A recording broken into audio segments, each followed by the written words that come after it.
कृष्णाय वासुदेवाय हरये परमात्मने प्रणतः क्लेशनाशाय गोविन्दाय नमो नमः। गोविन्दाय नमो नमः।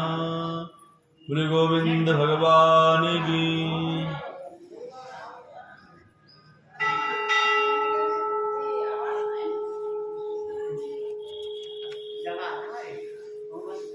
कल आप सभी लोग महाभारत के प्रसंग को सुन रहे थे और आपने सुना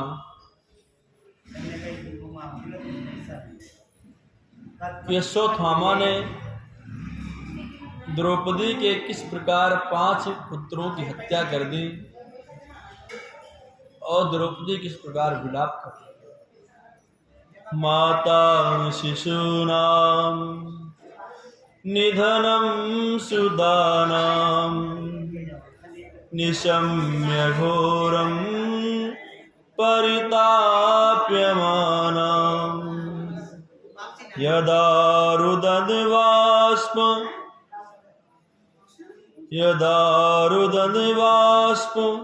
कलाकुलाक्षी तां सान्त्वयन्ना किरीटिमाली तां सान्त्वयन्ना किरीटिमाली।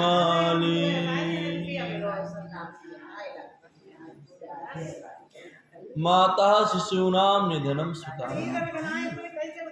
जिस वक्त द्रौपदी ने सुना कि मेरे 5 पुत्र मार दिए गए हैं, मेरे 5 पुत्रों की हत्या कर दी गई है, उनके धड़ पड़े हैं और सिर गायब हैं, भागती हुई विलाप करती हुई आई, चीत्कार करके रोने लगी। हाय पुत्र तुम्हारा ये हाल किसने कर दिया। लाशों पर गिर पड़ी, बेहोश हो गई, होश में आई, पुनः रोने लगी। और माँ की ममता, जिसका एक पुत्र खत्म हो जाए उसके क्या हाल होते हैं।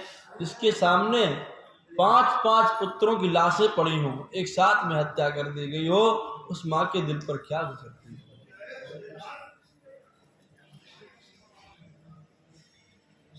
जिसके केवल मात्र 5 ही पुत्र हों और 5 पुत्र मार दिए जाएं, तो वो माँ अपने आप को मरा हुआ ही समझती है। हर माँ अपने जीवन में भगवान से भी केवल मात्र यही प्रार्थना करने आती है। भगवान के पास जब आती है ना मंदिर में, तो प्रार्थना करती है, प्रभु हमारे बेटों को, बच्चों को अच्छा रखना।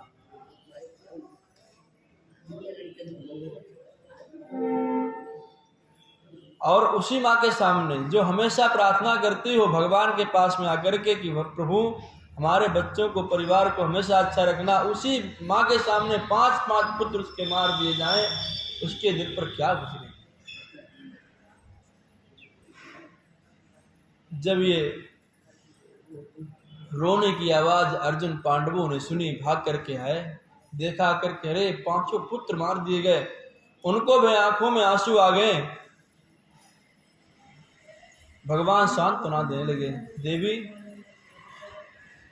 बहन, ये सब भगवान के द्वारा पहले से विधान बनाया गया हुआ है, इसमें इतना क्यों विलाप करती हो।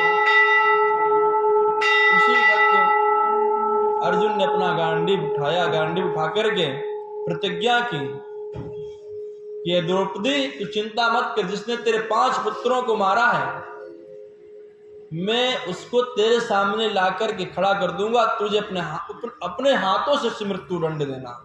अगर मैं ऐसा नहीं कर पाया तो मैं आज से क्षत्रिय नहीं और शाम तक मैं अपने प्राणों को त्याग दूंगा। भगवान ने पीछे से हाथ रखा अर्जुन के, अर्जुन अरे जो प्रतिज्ञा, तुम क्षत्रिय हो, प्रतिज्ञा सोच समझ के किया करो, ये ना पकड़ पाए तो। आप जानते हो किसने मारा है। अर्जुन ने कहा, प्रभु हम तो कुछ भी नहीं जानते हैं, लेकिन आप मेरे साथ में, हम इतना जानते हैं, बस आप मुझे ले चलिए, जिसने मारा है उसके पास चलिए। तुरंत भगवान और अर्जुन जो रथ में सवार हुए, भगवान ने कहा कि तुम्हारे गुरुपुत्र द्रोणाचार्य का पुत्र अश्वत्थामा ने तुम्हारे पुत्रों की हत्या की। और अश्वत्थामा के पीछे जो रथ दौड़ा दिया। अश्वत्थामा ने देखा कि भगवान पीछे से रथ लेकर के आ रहे हैं, साथ में अर्जुन सवार हैं, वो समझ गया मुझे पकड़ने के लिए आ रहे हैं, तो उसने भी अपना रथ भगाने लगा आगे आगे। उसका रथ आगे भाग रहा था और इनका रथ पीछे भाग रहा था।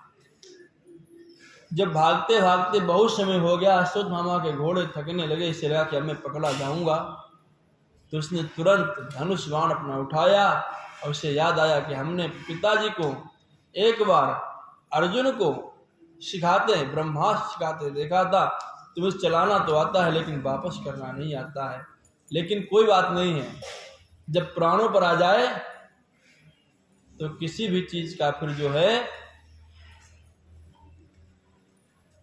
धर्म नहीं देखना चाहिए कि इसको वापस नहीं कर पाएंगे, इससे क्या नुकसान होगा।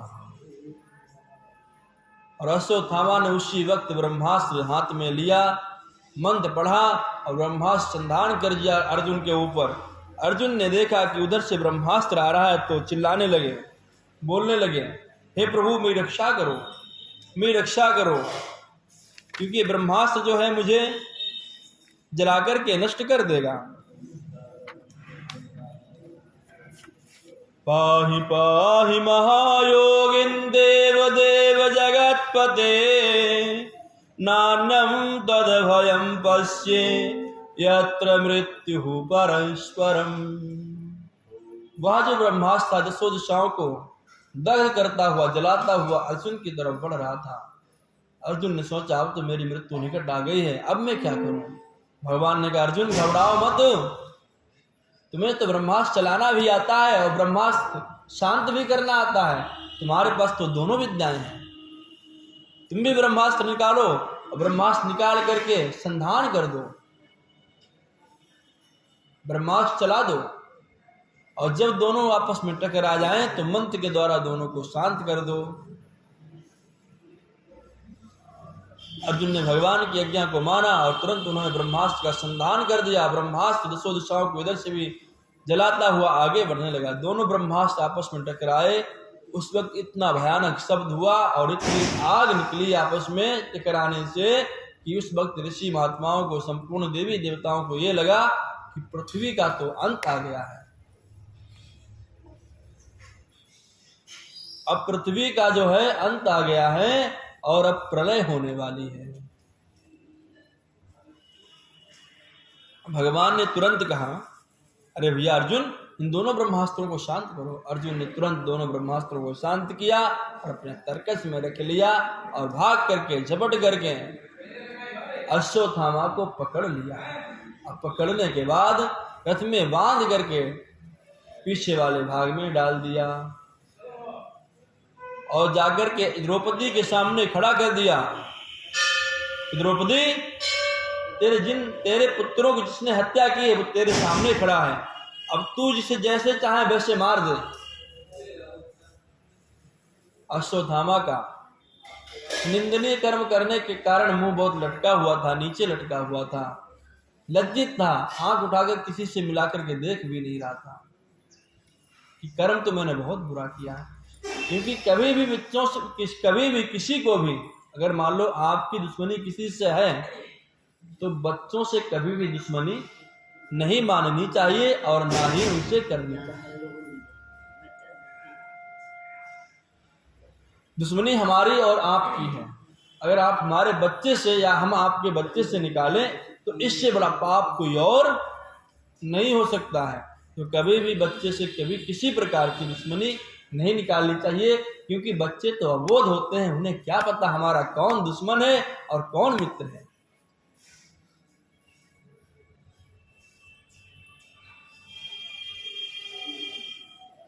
अश्वत्थामा निंदनीय कर्म करने के कारण मुंह लटकाए हुए बेचारा नीचे मुंह करके खड़ा था।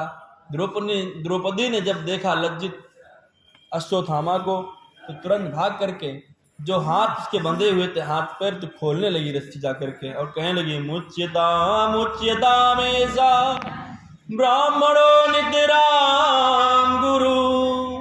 अरे छोड़ दो इसे, छोड़ दो, सब चौंक गए, सभा में जितने लोग खड़े थे। अरे द्रौपदी, ये तुम क्या कह रही हो?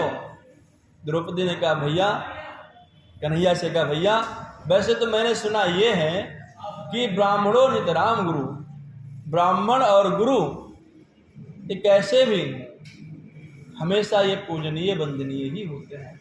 और फिर ये तो गुरुपुत्र है, गुरुपुत्र तो गुरु के समान ही होता है। दूसरी बात ब्राह्मण भी है, इसे छोड़ दिया जाए।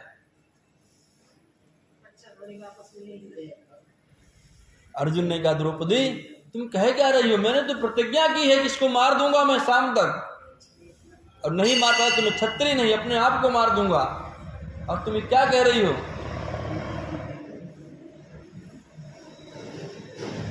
भीमसेन ने गदा उठाते हुए कहा, धरती पर उठते हुए कि तुम सब छोड़ दो, लेकिन मैं भीम छोड़ने वाला इसको नहीं, इसको तो मार ही दूंगा।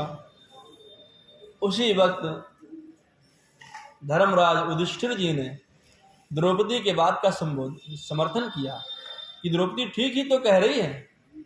पहली बात तो हमारे गुरु का पुत्र है, और गुरु का पुत्र गुरु के समान ही होता है। दूसरी बात ब्राह्मण है, इसे छोड़ दिया जाए। द्रौपदी ने अपनी बात रखी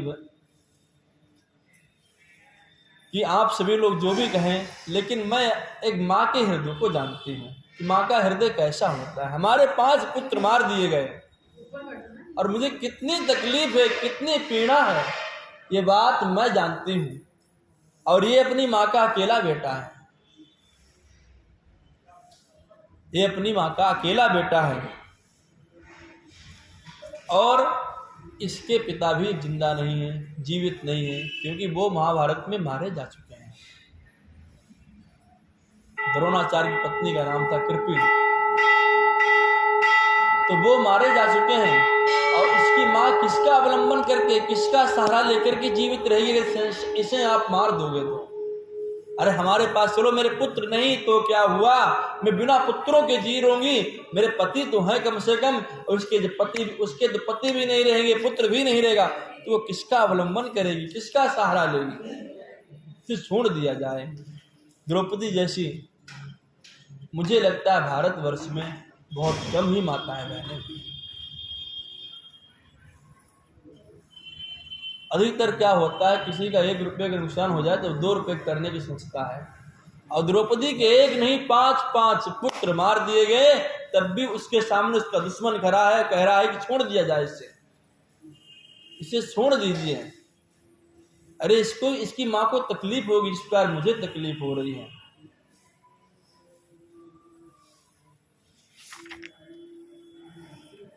अर्जुन ने कहा तुम सब छोड़ सकते हो, लेकिन मैं नहीं छोड़ सकता हूं। भीमसेन ने भी यही बात कही कि देखो कुछ भी हो, तुम लोग अगर अभी छोड़ दोगे तो बाहर निकलते से मार दूंगा, ये मेरी गदा से बचने वाला अब नहीं है। अब द्वंद्व खड़ा हो गया, पांडवों में ही 2 पक्ष हो गए, कुछ लोग कहते हैं छोड़ दिया जाए, कुछ लोग कहते हैं मार दिया जाए। अब आप ही बताओ। अर्जुन ने कहा प्रभु अब आप ही बताइए क्या किया जाए, कि छोड़ा जाए कि मारा जाए इसे?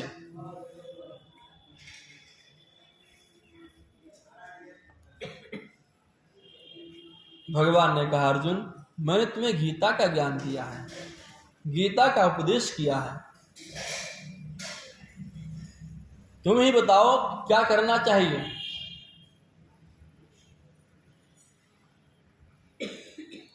अर्जुन ने कहा प्रभु मैं आपके इशारे को समझ नहीं पाता हूं, आप ही बताइए प्रभु क्या करना चाहिए। तो भगवान ने एक श्लोक कहा, ब्रह्म बंधुर्न हन्तव्या आताताइव धारिणाद मय्यैवो भयमाम्नादं परिपाह्यनुशासनम्। ब्रह्म बंधुर्न हन्तव्या आताताइव धारणा, ब्राह्मण को और बंधु मतलब तो सगे भाई को नहीं मारना चाहिए। ब्रह्म बंधुर न हन्तव्या, और आताताई कोई भी हो उसे छोड़ना नहीं चाहिए, कि उसे छोड़ दोगे तो दोबारा अपराध करेगा, उसे मृत्यु दंड ही देना चाहिए। अर्जुन ने कहा प्रभु हम जानते हैं आपकी बात भी टेढ़ी रहती है, क्योंकि आप पहले से 3 जगह से टेढ़े हो, नाम भी टेढ़ा, मुकुट भी टेढ़ा, चाल भी टेढ़ी और बात भी टेढ़ी। हमारे समझ में बात नहीं आई, क्या हमें क्या करना चाहिए? आप तो ये कह रहे हो कि ब्रह्म बंधुर न हंतव्या। अरे ये तो ब्राह्मण है ही है, हम भी जानते हैं, फिर गुरु पुत्र के नाते हमारा गुरु के समान हुआ, मेरा गुरु भाई भी है ये। और दूसरी बात है, आप कह रहे हो आता ताई बधारनाथ। आता ताई कोई भी हो, चाहे ब्राह्मण हो चाहे भाई हो, उसे आप छोड़ दोगे दोबारा अपराध करेगा, इसीलिए उसे छोड़ना नहीं चाहिए, उसे मार ही देना चाहिए।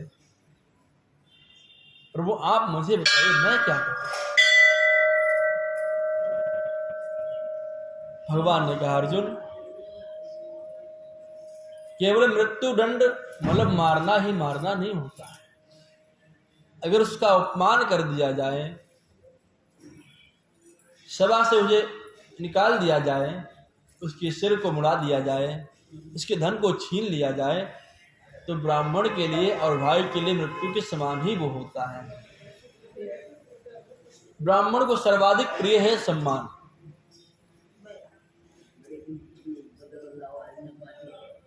और क्षत्रिय को सर्वाधिक प्रिय मालूम क्या है?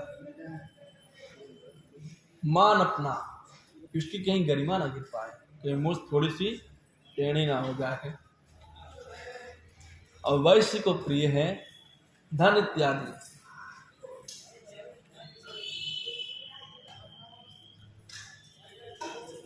तुरंत इशारा समझ गए अर्जुन, भगवान ने इशारा कर दिया कि जो है धन को छीन लेना, अपमान कर देना, सभा से निकाल देना, ये सब मृत्यु के समान ही है।